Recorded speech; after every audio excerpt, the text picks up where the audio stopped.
لا تجعل لنا ذنب الله تبارك وتعالى موتن እንደምንቀሰቀስ በሰራነው ሥራ መልካም ከሆነ ጀነትን እንደምናገኝ መጥፎ ከሆነም ቅጣት እንደሚጠብቀን ነግሮናል።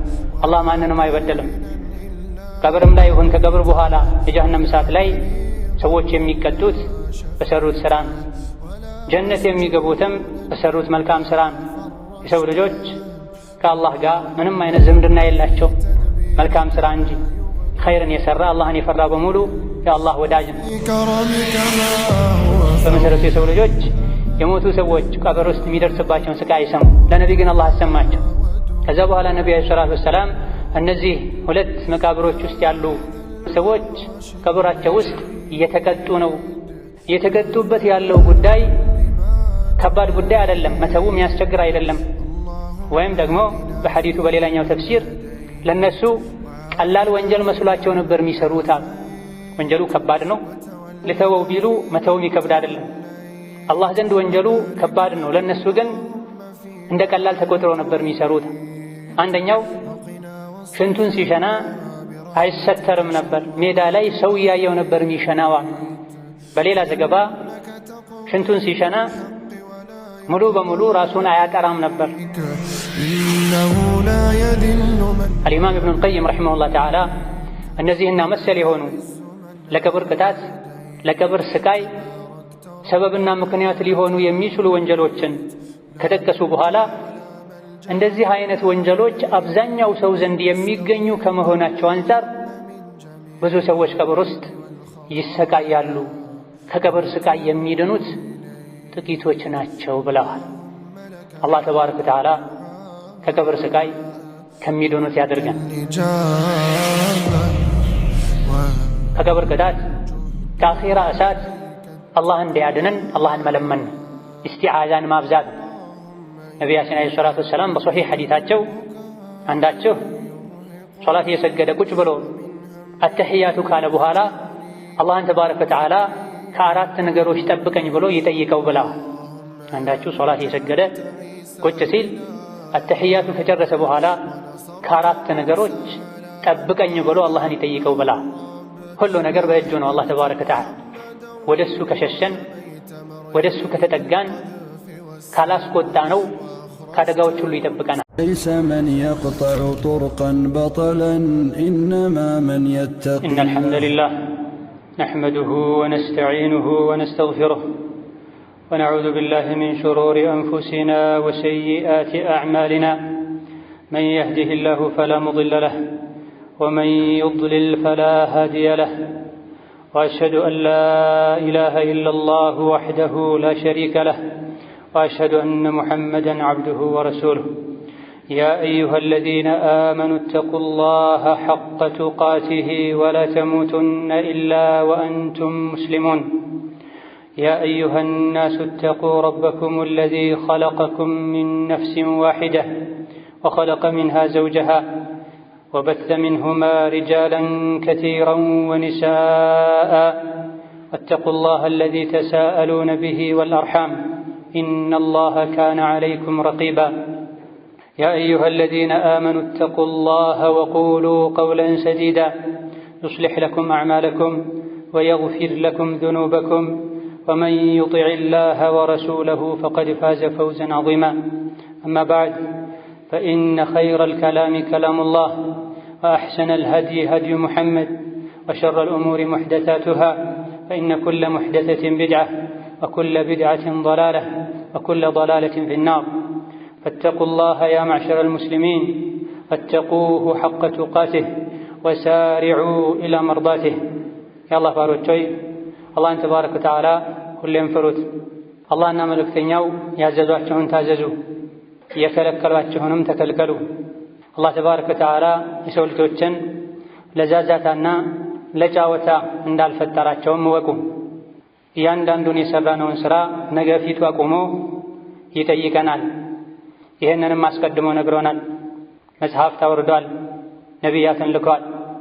እነሆ በአኼራ ማመን ውስጥ ከሚካተቱ ነጥቦች መሃል አንዱ ቀብር ውስጥ ሊኖሩ በሚችሉ ጸጋ ወይም ደግሞ መከራና ስቃዮች ማመን። ባለፈው ሳምንት ኹጥባችን ሞትና ከሞት በኋላ ያለውን የቀብር ህይወት ጠቅለል ባለ መልኩ አይተናል። ሞትን ስንዘነጋ፣ ቀብርን ስንዘነጋ ቀልቦች ይደርቃሉ፣ ኸይር ስራ ይከብደናል፣ የአዱንያ ብልጭልጭ ያታለናል። ነቢያችን አለይሂ ሰላቱ ወሰላም ምንም አይነት ዱንያ ላይ የሚያስፈራ የሚያስደነግጥን ነገር አይቼ አላቅም፣ ቀብር ከሱ የበለጠ የሚያስፈራና የሚያስደነግጥ ቢሆን እንጂ ብለዋል። ምድር ላይ ዱንያ ላይ ሊያስፈሩ፣ ሊያስደነግጡ፣ ሊያስጨንቁ ከሚችሉ ነገሮች ሁሉ የበለጠ አስፈሪና አስጨናቂ ነገር ቢኖር የቀብር ጉዳይ ነው። ከ40 በላይ የሆኑ የነቢዩ ዓለይሂ ሰላቱ ወሰላም ሰሓቦችም የቀብርን ጸጋና ስቃይ በተመለከተ ሐዲሶችን አስተላልፈዋል። አላህ ተባረከ ወተዓላ ሞትን እንደምንቀሰቀስ በሰራነው ሥራ መልካም ከሆነ ጀነትን እንደምናገኝ መጥፎ ከሆነም ቅጣት እንደሚጠብቀን ነግሮናል። አላህ ማንንም አይበደልም። ቀብርም ላይ ይሁን ከቀብር በኋላ የጀሃነም እሳት ላይ ሰዎች የሚቀጡት በሰሩት ሥራ ነው። ጀነት የሚገቡትም በሰሩት መልካም ሥራ ነው። የሰው ልጆች ከአላህ ጋር ምንም አይነት ዝምድና የላቸው መልካም ሥራ እንጂ። ኸይርን የሠራ አላህን የፈራ በሙሉ የአላህ ወዳጅ ነው። አላህ ለሱ ቅርቡ ነው። ሸሪዓን የጣሰ ሥራው ወንጀል የሆነ ሰው ደግሞ የአላህ ጠላት ነው። የቀብር ቅጣት ሰበቦችና ምክንያቶች አሉት። የተኛውም አቅል ያለው ሰው የአኼራ ጉዳይ የሚያሳስበው ሰው የቀብር ቅጣት ምክንያት ሊሆኑ የሚችሉ ነገሮች ምንና ምን ናቸው ብሎ አውቆ ሊርቃቸው፣ ከቀብር ስቃይ ቅጣት እንድንድን የሚያደርጉ ነገሮች ደግሞ ምንና ምን ናቸው ብሎ አውቆ ሊተገብራቸው፣ ሊያሟላቸው ይገባል። በጥቅሉ የሰው ልጅ ሞቶ መቀበሩ የማይቀር ነው።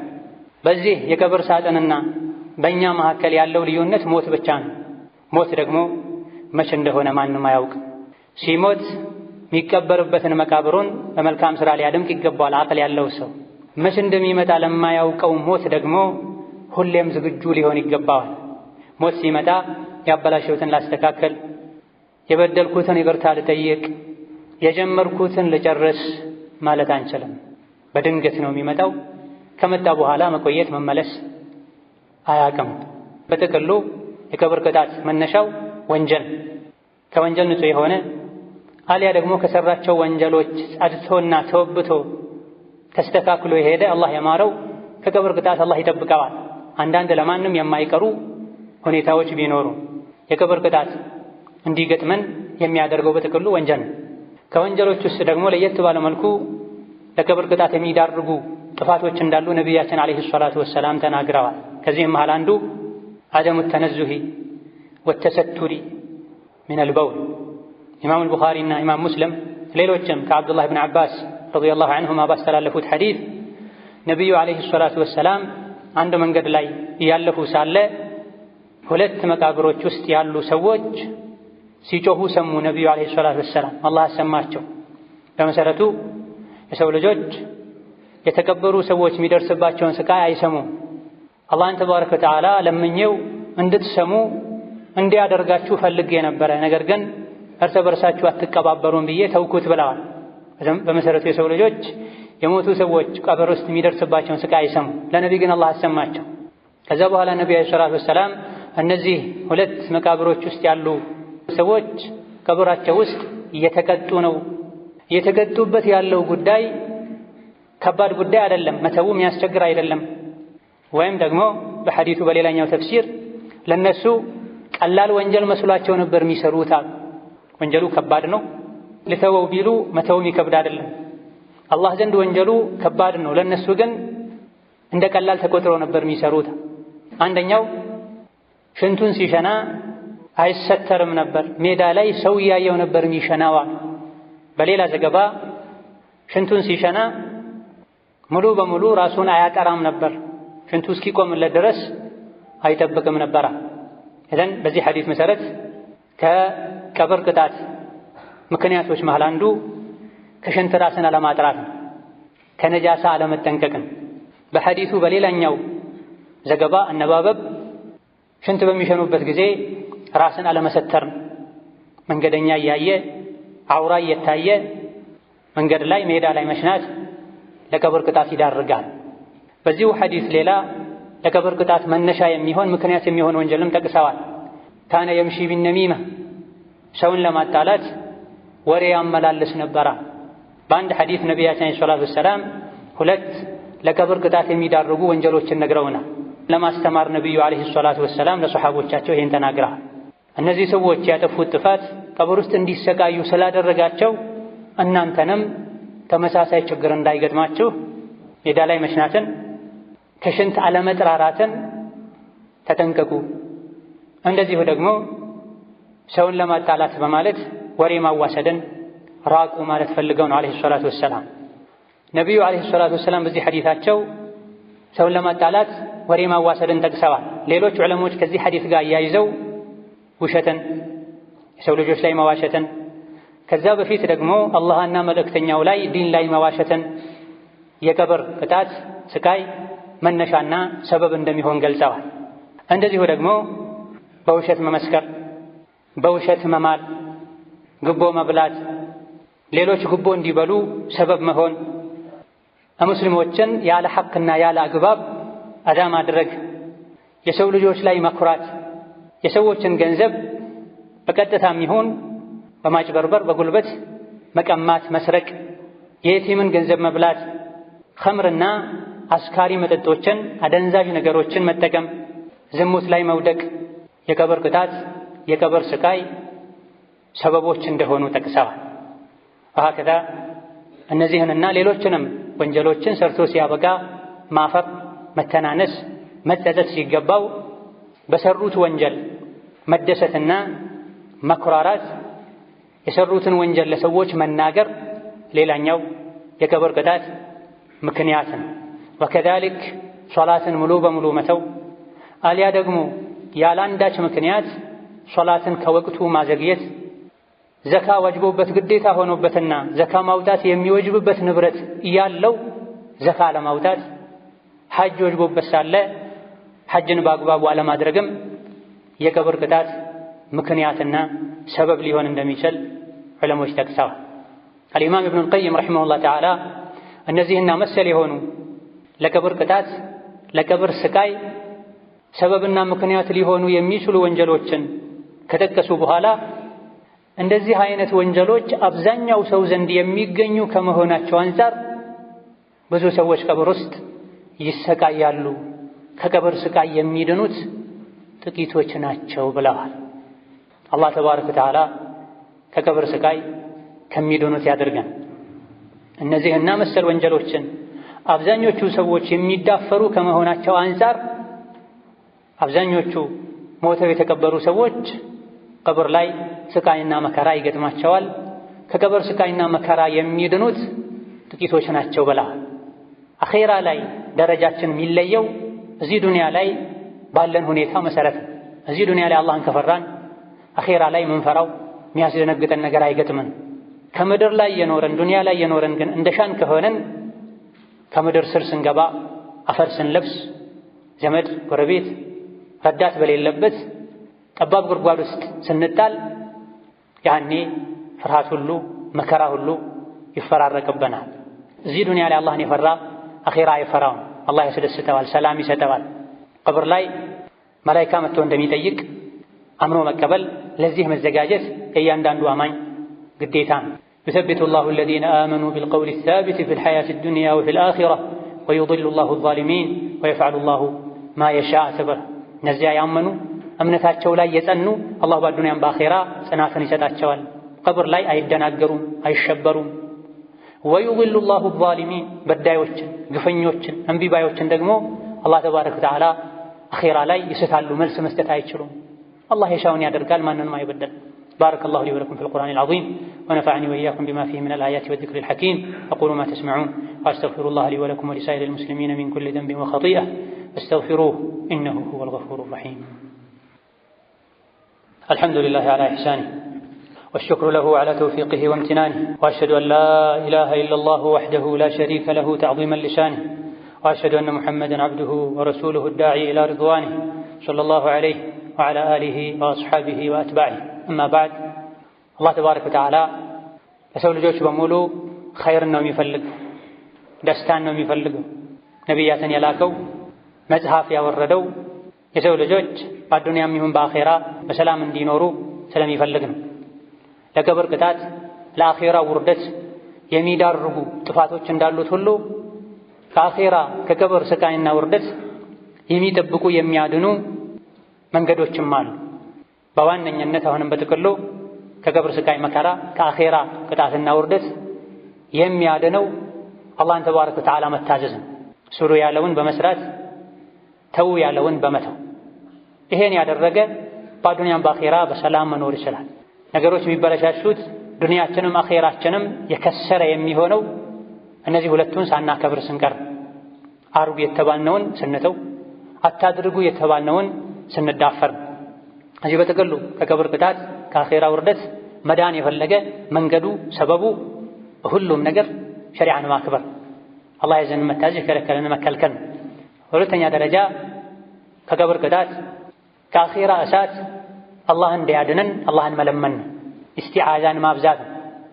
ነቢያችን ዓለይሂ ሰላቱ ወሰላም በሶሒህ ሐዲታቸው አንዳችሁ ሶላት እየሰገደ ቁጭ ብሎ አተሕያቱ ካለ በኋላ አላህን ተባረከ ወተዓላ ከአራት ነገሮች ጠብቀኝ ብሎ ይጠይቀው ብለዋል። አንዳችሁ ሶላት እየሰገደ ቁጭ ሲል አተሕያቱ ከጨረሰ በኋላ ከአራት ነገሮች ጠብቀኝ ብሎ አላህን ይጠይቀው ብለዋል። ሁሉ ነገር በእጁ ነው አላህ ተባረከ ወተዓላ። ወደሱ ከሸሸን ወደሱ ከተጠጋን ካላስቆጣ ነው ከአደጋዎች ሁሉ ይጠብቀናል። እነዚህ በእያንዳንዱ ሶላት አላህን ተባረከ ወተዓላ ጠብቀን ብለን የምንጠይቃቸው አራት ነገሮች አላህ ሆይ ከጀሃነም ቅጣት ጠብቀኝ፣ አላህ ሆይ ከቀብር ቅጣት ጠብቀኝ፣ አላህ ሆይ ከመሲሕ ደጃል ፈተና ጠብቀኝ፣ አላህ ሆይ በአዱንያም ይሁን በአኼራ ሊገጥም ከሚችል ፈተና አንተ ጠብቀኝ ብለን እንድንል ነቢያችን ዓለይሂ ሰላቱ ወሰላም ነግረውናል።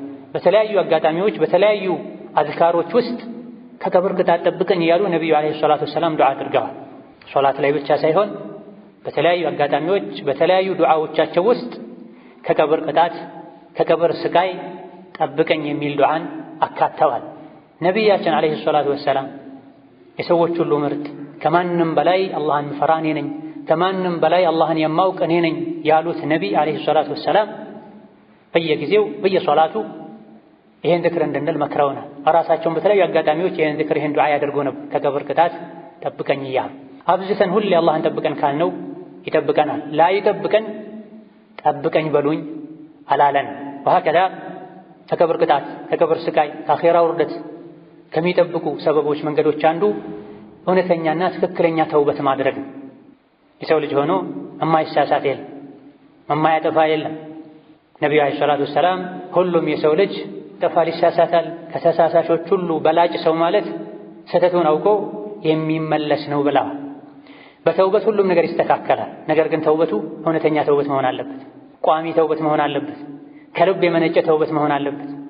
ባለፈው ባጠፉት ጥፋት ተጸጽቶ ሁለተኛ አላደርግም ብሎ ከሚያደርጉት ከሚሰሩት መጥፎ ነገር ታቅቦ በቀጣይ ኸይር ሥራ ለመስራት ወስኖ ከተውበቱ አላህ ተባረከ ወተዓላ ከዛ ፊት ባጠፋናቸው ጥፋቶች ሊቀጣን አዘጋጅቶት የነበረውን ቅጣት በተውበት ይሰርዘዋል። የምሑ ላሁ ማ የሻኡ ወዩትቢት ወዒንደሁ ኡሙል ኪታብ። አላህ የፈለገውን ይጽፋል፣ የፈለገውን ይሰርዛል። ዋናው መዝገብ ያለው እሱ ዘንድ ነው። ማረኝ ይቅር በለኝ ካልነው ይመራል። ስለዚህ የቀብር ቅጣት ከአኼራ ውርደት ከሚያድኑ ነገሮች አንዱ ከምናጠፋቸው ጥፋቶች ከሰራናቸው ወንጀሎች በሙሉ እውነተኛና ትክክለኛ ተውበት ማድረግ ነው። ወሀከዛ እስትግፋር ማብዛት ነው። እስትግፋር የአላህን ቁጣ ያስወግዳል፣ የአላህን ረሕመት ያመጣል። እስትግፋር አብዙ። አላህ ተባረከ ወተዓላ ዝናብ ያዘንብላችኋል፣ አላህ ልጅ ይሰጣችኋል፣ የዘራችሁትን ያበቅልላችኋል፣ ምርታማ ያደርግላችኋል ተብሏል። እስትግፋር ከጭንቆች መገላገል መውጣት ይቻላልና ከቀብር ቅጣት ከሚጠብቁ ነገሮች አንዱ እስትግፋርን ማብዛት ነው። ወሀከዛ የድብቅ ዒባዳዎችን ማብዛትም ከቀብር ስቃይና መከራ ይጠብቃል። በግልጽ ሁሉም ዒባዳ ያደርጋል። ነገር ግን ለብቻው ሲሆን አስቸጋሪ ወቅቶች ላይ እንቅልፉን ተቋቁሞ ሙቀትና ብርድ ሳይገድበው ከሰዎች አይን ርቆ በሙሉ ፍላጎቱ የድብቅን ዒባዳ የሚያበዛ ሰው አላህ ኻቲማውን ያስተካክልለታል። ኻቲማው የተስተካከለለት ሰው ደግሞ ከቀብር ቅጣት ስቃይ መዳን ይችላል። ስለዚህ የቀብር ቅጣት ስቃይና መከራ ለመዳን ከሚያግዙ ነገሮች መሃል አንዱ የምስጢር ዒባዳ ማብዛት። ደጋ ቀደምቶች አላህን የሚወድ አላህን የሚፈራ ሰው ማንም የማያውቅበት የምስጢር የድብቅ ዒባዳ ሊኖረው ይገባል ብላ ከነቢዩ ዓለይሂ ሰላቱ ወሰላም ልጆች ወይም የልጅ ልጆች መሃል አንዱ ሞቶ ጀናዛው ሲታጠብ ጀርባው ጠቁሮ ታይቷል። ምንድነው ተብሎ ሲጠየቅ ማታ ማታ ላይ ሰዎች ቤታቸውን ከዘጉ ከጨለሙ በኋላ አካባቢ ላይ ለነበሩ ምስኪኖች ራሱ ስንዴ ዱቄት እየተሸከመ በጨለማ ወስዶ ያደርስበት የነበረው ይሸከምበት የነበረው ነው ተብላ የምስጢር ሰደቃ የአላህን ቁጣ ያጠፋልም ተብላ የምስጢር ዒባዳዎችን መደበቅ የሚቻለውን ማለት ዋጅብ ግዴታ የሆኑ በይፋ እንድንሰራቸው ሸሪዓ የሚያዘን ዒባዳዎች አሉ። ከነዚያ በተጨማሪ ሰደቃ ስንሰጥ ደብቀን መስጠት፣ ሱና ሶላቶችን ስንሰግድ ቤት ሆነን ተደብቀን መስገድ፣ ሱና ጾሞችን እንደዚሁ ለሰው ሳናሳውቅ መጾም፣ በተለያየ መልኩ ለጭንቅ ቀን ይሆነናል ከመከራ ያወጣናል ብለን የምንሰራው ኸይር ስራ ሊኖረን ይገባል። ይሄን ባበዛን ቁጥር ከቀብር ስቃይ መከራ መዳን እንችላለን። ወከዛሊክ ከዚህ ተቀራራቢ የሆነው የምስጢር ወንጀልን መተውን አላህ ተባረከ ወተዓላ ያለ አንዳች ምክንያት የአንድን ባሪያ ኻቲማውን አያበላሽበትም ተደብቆ የሚሰራው ስውር የሆነ ወንጀል ቢኖር እንጂ ብለዋል ኢማም ኢብኑ ረጀብ ረሒመሁላህ ተዓላ። ኻቲማ ተበላሸ ማለት ቀብር ይበላሻል። ኻቲማ ተስተካከለ ማለት ቀብር ይስተካከላል።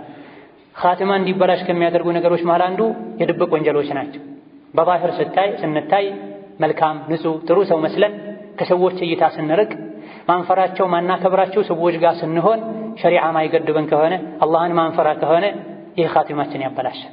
አላህ ተባረከ ወተዓላ እይታውን ምንም አይገድበው፣ የትም ብንሆን ያየናል። እኛ በር ዘግተን ጫካ ውስጥ ሆነን ማያውቁን ሰዎች አካባቢ ላይ ተቀላቅለን ወንጀል ብንሰራ ከአላህ መሸሸግ አንችልም። ኪራመን ካቲቢ ከተከበሩ ከኛ አብረው ከሚዞሩ ምንሰራውን ከሚያውቁና ከሚዘግቡ መላእክቶች መሰወር አንችልም። ስለዚህ ከቀብር ስቃይ መከራ ለመዳን ልንጠነቀቃቸው ከሚገቡ ነገሮች መሃል አንዱ የምስጢር የድብቅ ወንጀሎችን መራቅ ነው። እንደዚሁ ከቀብር ቅጣት ከሚጠብቁ ነገሮች መሃል አንዱ ሱረቱል ሙልክን መቅራት ነው። ተባረከ አለዚ ቢየዲሂል ሙልኩ ወሁወ ዐላ ኩሊ ሸይኢን ቀዲር የሚለውን 30 አንቀጽ የያዘውን ሱራ መቅራት ከቀብር ስቃይና መከራ እንደሚጠብቅ ነቢያችን ዓለይሂ ሰላቱ ወሰላም ተናግረዋል። ቁርአንን መቅራቱ መሐፈዙ መተግበሩ ከዱንያም ከአኼራ ስቃይና መከራ ያድናል። ሁሉም የቁርአን ሱራዎች የሚጠብቁ ናቸው፣ የሚጠቅሙ ናቸው። ከዛ ውስጥ ደግሞ አንዳንድ ሱራና አንቀጾችን ነቢዩ ዓለይሂ ሰላቱ ወሰላም ለየት ባለ መልኩ እንድንቀራቸው መክረዋል። ለየት ያለ ጥቅም እንዳላቸው ተናግረዋል። ከዚህ አንዱ ሱረቱ አልሙልክ ነው።